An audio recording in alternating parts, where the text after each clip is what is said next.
What's up, everybody? Welcome back to another episode of Brains, Beards, and Blockchain. I got Steven, the calculator guy here. I'm Professor Keith or Professor Simp, however you want to call me. I don't mind. Some people just call me Keith. I prefer whatever you prefer. Got some interesting stuff to talk about. I believe Steven's going to go into some really interesting DeFi option type things that we have. It's really cool. I like the concept a lot.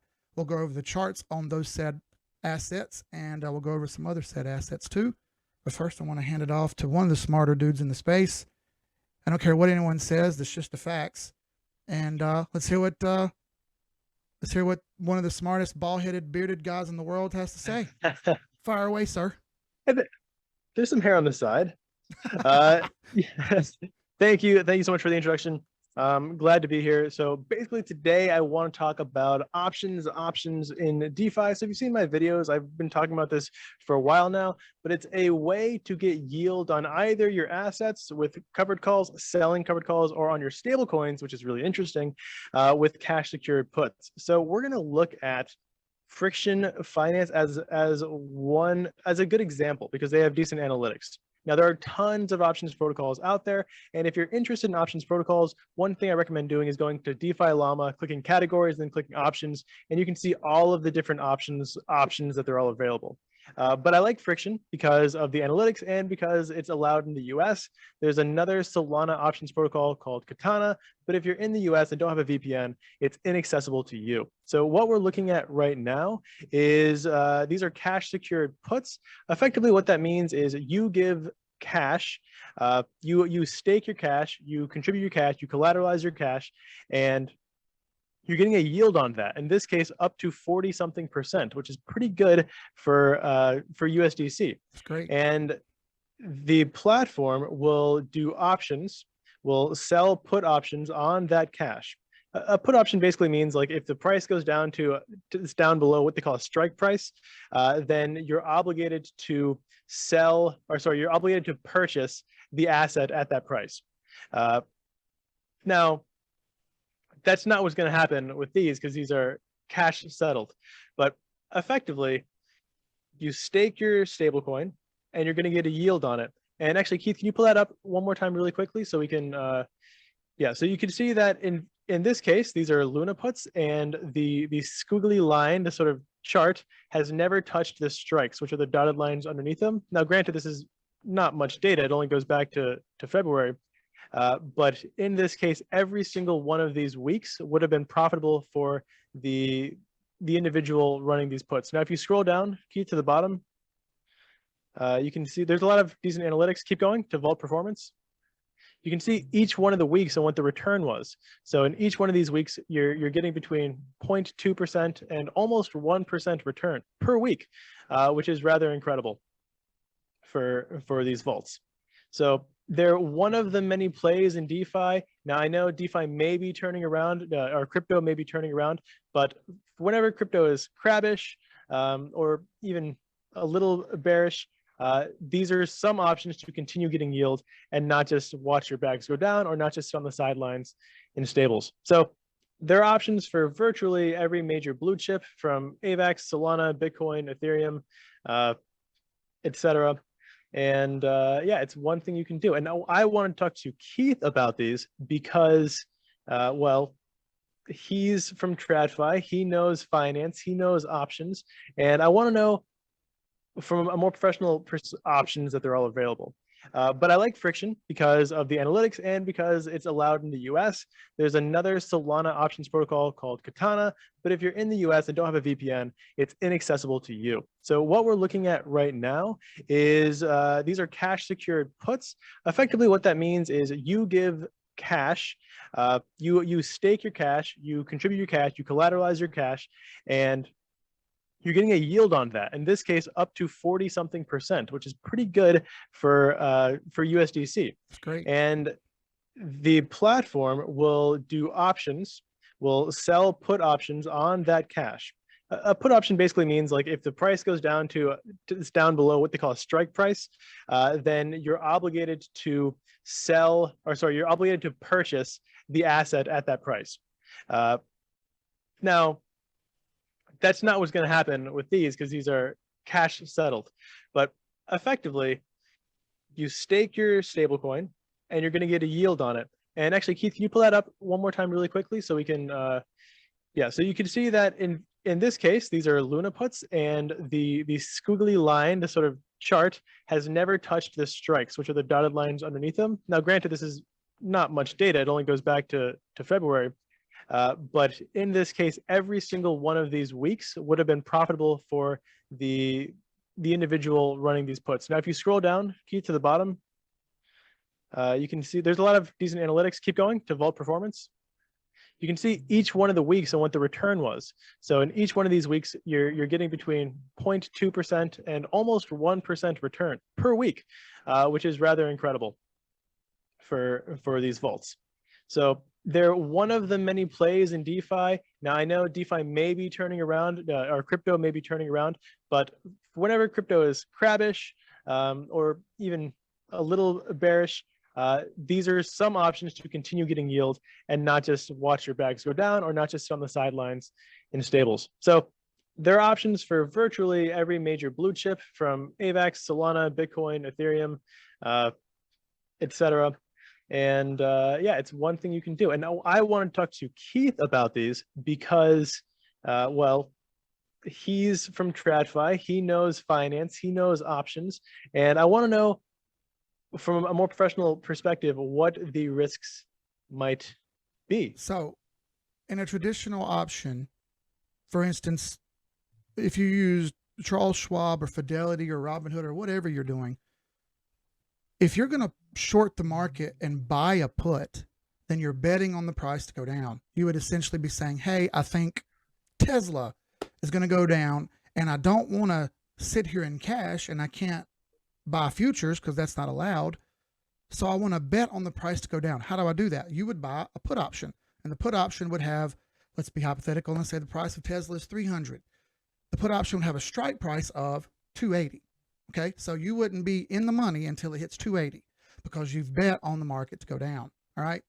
Once it hits 280, anything less than 280 in your allotted time of the option that you bought, whether that be a monthly, a weekly, a yearly option, whatever it is, you'd make the profit on. All right. And you can stay in it as long as you want until your time limit runs out. Often you hear people say, well, hey, you know, options are coming up here soon and they're going to, you know, option times are about to run out and we're going to see. You're going to hear that kind of lingo constantly. You know, historically, Elon Musk had a bunch of stuff sitting in options waiting, and he's put on Twitter, hey, I'm going to sell. Should I sell, everyone?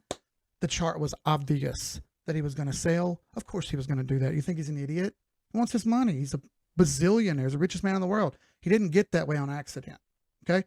So the difference here and what Steven just said is you're selling put options. You're not buying put options. So there's a slight difference there, okay? Traditionally on an option, you would be buying the put to bet on it to go down, or you would buy a call option to bet on the price to go up. Hits the strike, you're in profit. Here, it's the opposite. You're selling the put and you're making the yield on the back end, which is really cool.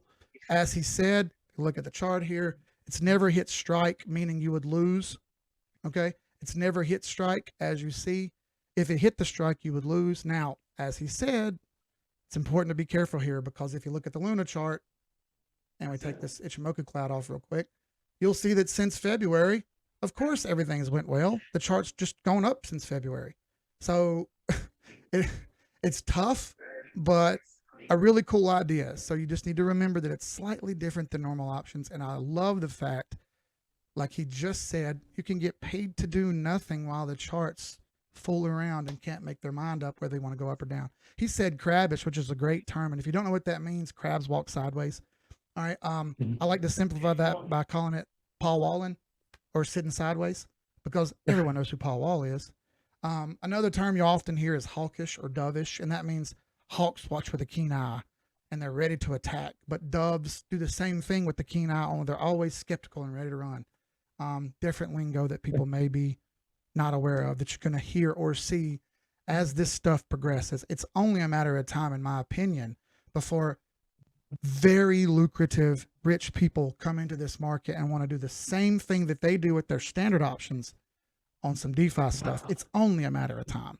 All right. It's only a matter of time before this stuff grows exponentially. Are the platforms that he mentioning going to be the one? Maybe, maybe not. not really the point. Point is, it's only a matter of time before you see things turn the corner and you see big companies start to move into this kind of stuff. Yeah, absolutely. And if you actually look at the options protocols with the highest TVL, and you can do this on DeFi Llama, they're the ones that are handling everything for these smaller protocols. So Friktion and Katana, for example, I don't believe they run their own options. What they do is they use PsyOps or Psy options on Solana to do all that for them. And there's another large protocol, Theta Nuts. They use, if I remember correctly, Deus.finance to run their options. So there are these large options protocols that are actually not used as much by retail as they are by options protocols. So that's a pretty interesting data point. One other thing to know is if you're coming from traditional options and you're familiar with CSPs or CCs, generally speaking in stocks, you're doing physical settlement, which means if you sold a covered call and it expires in the money, so the price expires above strike, you have to sell your asset for the strike price. You keep your premium, or if you're doing a cash secured put and it goes below the strike price and expires then you have to purchase the asset at strike price. With DeFi options, it's all cash settlement, which means if it expires in the money, you take a loss on your initial instead of actually purchasing or selling any assets. It's just simply your staked asset is going to take a loss, and that's it. So actually, could you pull up which we'll show in a second here. Now, this is the call side. Yeah. What he just mentioned, you'll take a small loss right here. You see it, minus 3.4%, minus 2.6%. It's not like you lost everything. It's just you lost that percentage of your initial deposit. That's right. Because these were selling calls, and the price was going up. You wouldn't want to sell a call. You'd want to buy a call. And as you see, the price went up. You sold a call. You lost a touch of money. That's the way they play this. Okay. So yeah, actually, this is a great example because this was such a bullish chart in this particular time frame. So can you scroll to the bottom and see sort of like what it was? Yeah. So let's say 1%, 1.7 plus 9. Yeah, you were getting 2. A solid 2. Right around 3/4 to 1% almost every time. Yeah. So you probably lost everything you made though. Flat. Yep.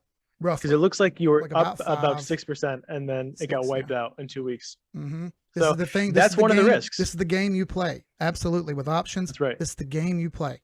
There's a difference in, buying coins 1-to-1. Hey, you buy a coin 1-to-1, it goes up, you're good. Hey, you sell it, it goes down, you're good.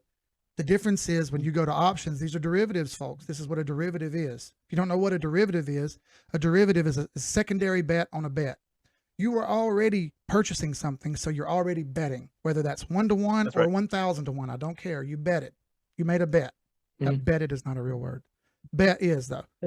Should be. So you bet on something to go up. Then you took it another step. You put it on a DeFi platform and you sold put options. Okay. Now you've made a secondary bet on top of a bet that is a derivative. Welcome to the 2008 financial crisis. Okay. That's how it happened. And this is how we have to be careful with what we're doing. Okay. You can't walk into this and think you're just going to be on top of the ball and be smart here. It just requires some research and thinking. So it requires you to use one of the 3 B's, your brain. Hey, so one of the things that I will say is that the volatility for Luna is higher than the volatility for, let's say, Bitcoin or Ethereum. So while the CSPs, the cash secured put vaults for Luna, have the highest yield, you're looking at 40 to over 100% on Theta Nuts for similar strikes. For the Bitcoin and Ethereum vaults, you're looking at between 20 to 40%, which is still amazing on stables, but there is that added risk. So could you actually pull up the Ethereum put vault? So if you scroll to the top, I didn't send you a link for that. Go all the way to the top, and then click income, and then scroll to the bottom. This is a very good percentage. Keep going down. 27, 43, 41, yeah, I know. 19. But those are covered calls. Those are for covered calls. Yeah, but let's go down. Let's go to puts because puts. These should have been semi. Yeah, let's do Ethereum at around 30%. Because I believe Ethereum was kind of bearish under the same time frame. So click on analytics on details on the bottom. Click on the square. Yep. And then click on the analytics and details at the bottom. Perfect. There we go. Awesome. Okay, so so if you scroll up to the chart with the strikes. All right. It looks like there was only did hit once. Yeah, there was. It hit once. So actually, but that wouldn't have expired. because it looks like it went under the strike, but then came back up before it flipped. Yes. Expiration. As you see what he's saying here, Right. there's 6 different dotted lines. All right. This is the length of the contract. All right. If you can get back over before the contract ends, you're good. Okay. This is what Nancy Pelosi is currently betting on. Okay. If you don't know this, Nancy Pelosi's options are publicly listed. All right. So she bet on Roblox, Disney, and a couple others. They're all way down right now. However, she took year-long options. So instead of it being a dotted line for a week right here, her dotted line is a year long. All right. So she's got time to let it play out. She's expecting over the course of the year for this to play out. And that's exactly what happened here, what you're talking about. This thing actually dipped under strike, but then got right back over right before it closed. Yeah, exactly. So I believe all of these are profitable. Can you scroll to the bottom and see if that's correct? Green, green, green. Yep. Awesome. No reds. Yep. So All green. that's 3, 4, 10, 10 and a half, 19, 25, 2.5%.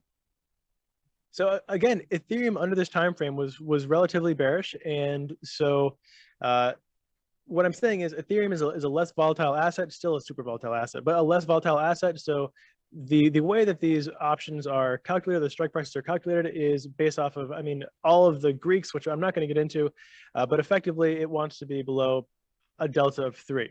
So you're relatively safe in the profitable range. So if you want a safer, not safe, but safer yield on your stables that deals with options, clearly you can go with the blue chips, the bluest of the blue chips, which is Ethereum and Bitcoin. But if you're willing to risk it a little bit, or if you have your own market thesis because you look at charts, because you follow Keith, then you can play a little bit more risky.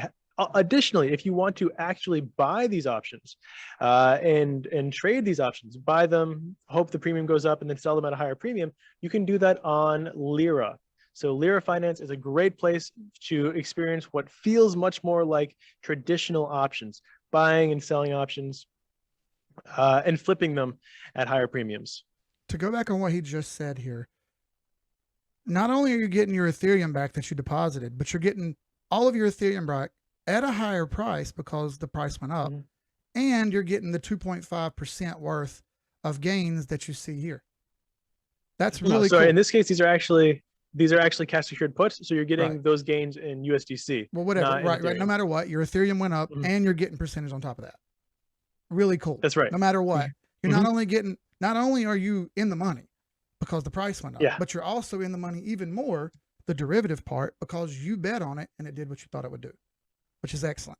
This gives you a chance to make even more than you were already making, which is awesome. Yeah, spot on. So cool. There's one more protocol I want to talk about, just because people are sort of really excited about it, and I'm hearing a lot of buzz about it. So I just wanted to give a quick take on it and sort of explain it for people who don't know what it is. I'm not advocating, I'm not hyping up, I'm not suggesting you invest. I'm simply trying to tell you what it is, because you've probably heard about it. And this is Deus or Deus. I want to say Deus because I believe it's going for like a godly theme. Deus.finance. So Deus.finance is a Frax fork. If you don't know what Frax is, it's a protocol that has a partially collateral backed and partially algo-backed stablecoin, which is Frax. I'm sure you've seen the Frax token. And DeFi, it's really big in the Ethereum network, and it's making waves sort of in the Avalanche and Phantom network as well. So Deus is a fork of that. So they have their own stable token called DAY, and then they have their own FXS token called Deus. Now, if you're not familiar with this mechanism, it's also very similar to how Luna and UST work, except UST is not also backed by collateral. So DAY and Frax are both mostly backed by collateral. Frax, I believe, 85%. I'm not sure what DAY is backed by, but the reason I'm bringing it up is because it is another opportunity to get a yield on a stable. So additionally, it's an opportunity to if you think that Deus will do well, you can maybe play that as well, but that's a volatile asset. Currently, I'm still a bit, I guess you would say, what was it, dovish? I almost said pigeonish. Pigeonish is better. Let's use pigeonist. Yeah, pigeonish. I'm still a little bit hesitant to jump into volatile assets. So I'm still mostly in stables, if not almost completely in stables. My actual portfolio will be published, I believe, this week. I'm building out a big tracker for it, so people in my Patreon can follow it, and you'll see that it's almost 90% stables right now. Well, but same slowly moving thing. into Same thing here. I do that for Yeah. our Patreon members as well. The unlimited members get everything that I do. I'm highly in stables as well, so I'm right there with you. You're gonna have to convince me that everything is gonna go great, and I'm just again pigeonish. pigeonish. here. There we go. Pigeonish. So can we bring up the Beethoven really quickly? No. Hold on one second. There you go. So Beethoven, if you guys don't know, I know some of you guys follow Keith and he's all about the charts and TA. If you guys don't know, Beethoven is a decentralized exchange, but it's way more than a decentralized exchange. Also, I believe it's also an AMM, and it's a very robust protocol in the Phantom network. I think it has one of the highest TVLs in the Phantom network, but you can do a whole bunch of stuff. Swapping is one of them. 330 million right there. Yeah, 330 million. That's a lot. TVL. And yeah, so they're sort of known for having these liquidity pairs with 4 different tokens, and giving them fancy names. But in this case, we have DAY, which is a stable token, and USDC. So it's a stable pair, right? You have DAY and USDC, both worth approximately $1, and you can contribute these or LP these scroll up for, I believe, 40% yield. Yeah, 48% APR. Right here. Yeah, right here. Remember, that's APR. So if you compound your rewards, which are in beets, and beets is actually probably the most stable, almost I would never say bullish on a token that is used as rewards, because I feel like my heart would break or I would die inside. But it's one of the best reward tokens out there. And so as you're compounding this, you can bring that 48% up to rough math is going to say about 62%. So APY, if you're compounding relatively regularly. So to pause you for a second, Yeah. you just said you can make about 60% ish on a stable coin APR. Are you paying attention? APY. People? APY. Are you paying attention, people? Yeah. Are you paying attention? He said at least 48% APR currently, because that's what it shows right here on the screen highlighted. That's a layup, everybody. That's a layup. Make your layups. Now, if you think this is going to become an opportunity that people are interested in, I mean, they already have quite a bit of TVL. I think there was 1 million point something. Well, I guess that's maybe not that much. But if there is a lot of demand for this token, the DAY token, because it's partially algo, the demand on this token actually feeds into the price value of Deus. Like we were talking about with Anchor last time, where if you have Anchor and you add Anchor, and then if you do it more, it pushes up the Luna, because Luna's partially. Yeah, that's right. Yeah. With UST, that's right. Exactly. Yes.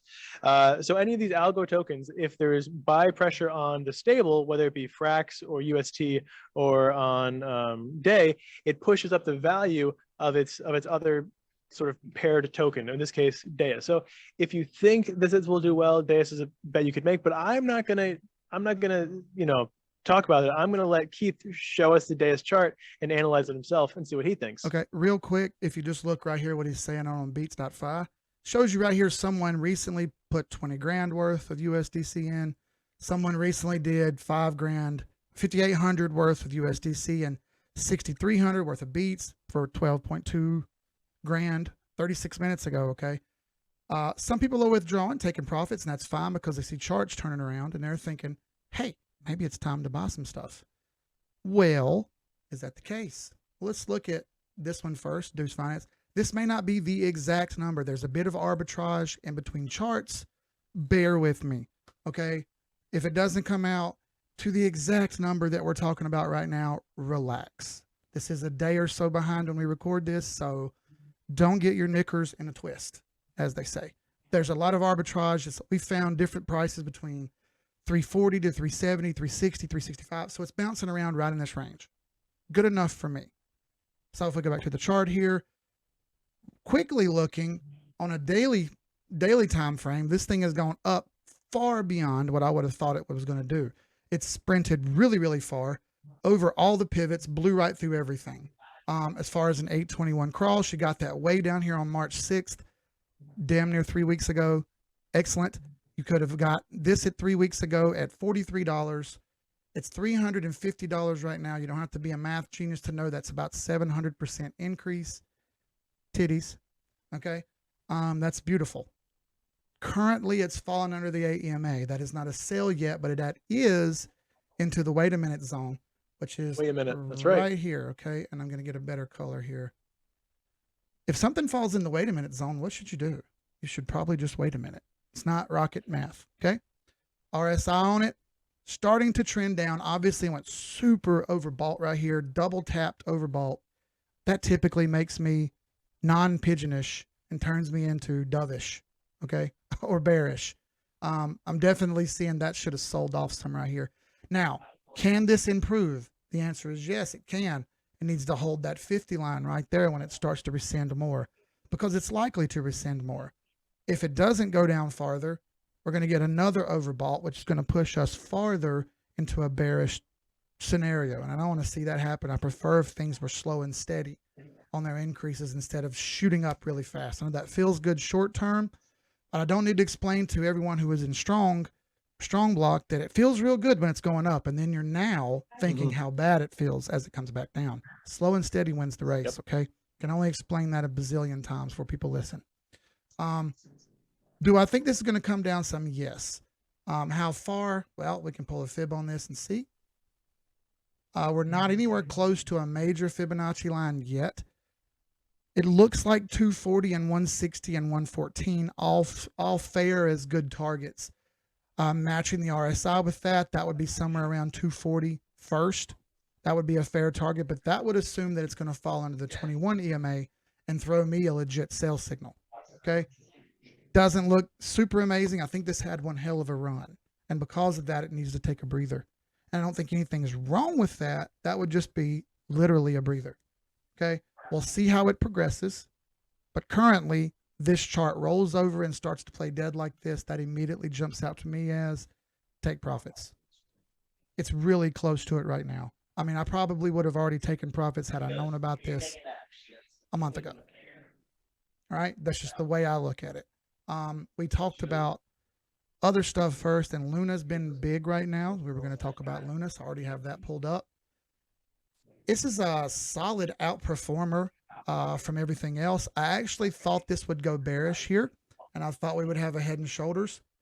Sure enough, Luna shut me up. Okay, head, shoulder right there. Okay, thought that would happen. Didn't happen. Held the short-term trend. Is creating a rising wedge. If it can break somewhere around in this level right through here and break that rising wedge, we'll get more up. Okay. If it doesn't break that rising wedge and it continues to fail to make a higher high, which it kind of made a very small higher high, and now it's kind of jogging right now, very, very touchy at the moment, we'll see a failure. There is an inverse head and shoulders here. Shoulder, head, shoulder, a clear established neckline. Can't deny that. I'd love to see this succeed for everyone, okay?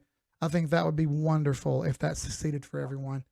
However, be smart here. This thing is sitting right in Sniper's Alley. And when something's sitting in Sniper's Alley and holding, good. If it fails, it's going to $82 and it'll also break this downtrend line. What does that look like when a downtrend line breaks? This is why I chart stablecoins, because stablecoins have been doing just that.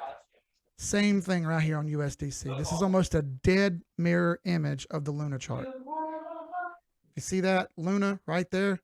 That rising wedge, a little bit of a triple top. USDC, exactly the same. Okay. The wedge failed and now it's drawn down through it. I'd hate to see that happen to Luna, but Luna has been a top performer and it's fully in the cards for that to happen. That would invalidate a head and shoulders to happen. If you don't mind, if I step in for a second, I wonder if the reason Luna trends with US dollar or USDC is this the amount of stables in crypto? This is just people. The way I gauge this is people. Right. People becoming more bearish and jumping out of assets because they're scared. Yeah. And they're moving into stables. Plus, like we've talked before, they offer great incentives to stake stables these days. You're going to get great yields on free stables. You're already going to go to stables anyway because you're getting worried, right? So you're able to offer free stuff, and then It's a good incentive. Now, those incentives will slowly drop over time, though. So my wonder is, if Luna in particular is trending with stables because Luna goes up when more people are putting stables into Anchor. Wonderful question. Now, is that to bear? We're going to see. We have a UST chart as well, which is the Luna peg that he's talking about. Not the peg, but the pair he's talking about. And as you see, this thing outperformed everything else. This is UST on Anchor Protocol. Oh, good God, look at that. You're not sharing your screen. Well, now I am. My bad. There we go. Perfect. Yeah. Oh, we have brains, but we don't always use them, folks. Yeah. UST blew everything out of the water here. Okay. This thing has gone far beyond. It's owning 3/4 of all of crypto's market cap right now. Jesus, folks. Okay. So a lot of money moved into it. Now USDC is 2.4%. USDT Tether is 2.3%. I expect slowly that UST will creep up to those levels, but I'm going to be real with you. And most people don't know what UST is. And because they don't really know what UST is, it may take some time. But as you see, this thing has done nothing but perform. Nothing but perform. I think partially that's due to the high yield they offer for staking stables. Don't get me wrong. Anyone who can make free money is going to take that. Now, their borrowing platform is important, as you mentioned before. Their borrowing platform is crucial. The more people who borrow, the more stability their platform has. You need people to borrow. And as charts begin to turn around here, I believe you're going to see people move out of that UST and use that UST to borrow with, which is going to rise the APY that they offer because more people are coming out and not going into the stable, which is awesome. Right. The more people who use it, the better. I want to see this stuff go up. You got anything else, brother? It's been about 30 minutes. Yeah, I mean, I could talk to you all day, but honestly, yeah, we could do this all day long, but I try not to, right? Yeah, I think we've had hour-long chats definitely before. So yeah, let's leave it there. I thank you so much for charting those for me. Thank you. And yeah, so if you guys are, again, if you're interested in options protocols, I always hype up Defi Llama. Defi Llama is an amazing website. It's not a protocol. It's not an investment opportunity. It's literally just an informational resource. So Defi Llama, click on categories, click on options. You can see all of the options protocols by TVL. Generally speaking, higher TVL means more trustworthy. There are very few exceptions, and so check the audits if you want to. But there you go. Deus.finance is on Phantom. I'm not shilling it. I'm literally just telling you it's an option. Keith said it may be overbought right now, so clearly I'm not saying jump into it. But it exists, and you can get a stable yield on Day USDC if you'd like. Yep. So all the stuff that we talked about will be in the description of the videos. I have this all linked up. Steven's going to do the exact same thing. He'll have everything linked that we talked about here. So all you've got to do is just scroll down to the comments and the description down at the bottom there. You can click on everything we're talking about. If you have questions, feel free to jump in the Discords. We both have a Discord. We're in them all the time talking. We share information. That's how you make smarter people, folks. That's how we all get smarter together. Now, y'all need to grow your beards a little bit bigger. So you can be part of the cool club with us. So thank you, Steven. Thank you, everybody. We'll be back next week. Y'all be good. One more? One last thing. Yeah, one last thing. I will say, and I take no credit for this, but the people in the Discord were talking about Deus.finance before it was popping off and asking about it and hyping it up. So if you're the sort of person who buys the rumor, being in the Discords just helps. It doesn't have to be my Discord or Keith's Discord, but being in the Discord on the ground level, where people are actually having these conversations about these new protocols, and sometimes buying those rumors can really be beneficial. Had I looked at Deus when I first heard about it, mentioning the same thing, someone in our Discord brought up Luna months ago. I was bearish, so I put everything in stables. Aha! Keith is not so smart, everyone. There you go. So you don't always win everything. You don't always win everything. You can't possibly have your hand in every fire. Okay? So it's true. Play it smart, everyone. All right. That's all I got. Thank you, everybody. We'll be back next week. Y'all be good. Peace. Cheers.